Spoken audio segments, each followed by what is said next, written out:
பாஜக தனித்து நின்று போட்டியிட்டு தன்னை விட அதிக வாக்குகளை பெற்றால் தான் கட்சியை கலைத்துவிட்டு செல்வதாக நாம் தமிழர் கட்சி ஒருங்கிணைப்பாளர் சீமான் அதிரடியாக சவால் விட்டுள்ளார்.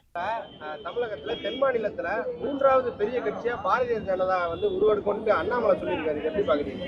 தனிச்சு நின்று போட்டிட்டு ஆன்மகனா காட்டு. நீ இப்ப தேர்தல் ஜூன் 4க்கு பிறகு இண்டிவிஜுவலா உங்களுடைய தனித்துவ தனியா நீங்க பெற்ற வாக்கு எவ்வளவு என்னை தாண்டி இருந்துச்சுன்னா நான் கட்சி கழிச்சிட்டு போய் யார் மூணாவது யார் பெரிய கட்சின்னு தெரிஞ்சிடும்ல. தனிச்சு கூட்டணியா நீட்டு கூட்டிக்கிட்டு கூடாது. ஒண்டி கொண்டு நின்று சிங்கமா நிக்கணும். தனிச்சு சண்டை போடணும். அவன் தான் ஆண் மகன், அவன் தான் வீரன்.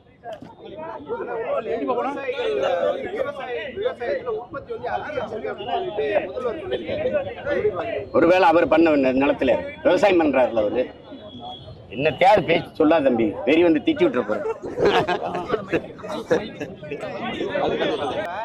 தமிழகத்துல தென் மாநிலத்துல மூன்றாவது பெரிய கட்சியா பாரதிய ஜனதா உருவெடுக்கொண்டு அண்ணாமலை சொல்லியிருக்காரு. எப்படி பாக்குறீங்க? தனிச்சு நின்று போட்டிட்டு ஆன்மகனா காட்டு.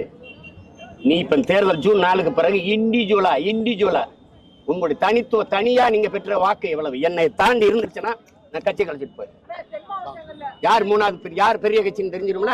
தனிச்சு கூட்டணியா நீட்டு கூட்டிக்கிட்டு கூடாது. ஒண்டி கொண்டு நின்று சிங்கமா நிக்கணும். தனிச்சு சண்டை போடணும். அவன் தான் ஆண் மகன், அவன் தான் வீரன்.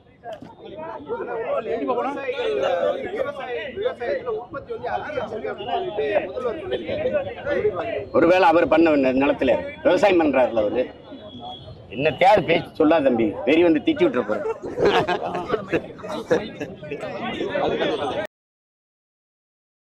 செய்திகளை உள்ளது உள்ளபடி தெரிந்து கொள்ள ரெஃப்ளெக்ட் நியூஸை சப்ஸ்கிரைப் பண்ணுங்க.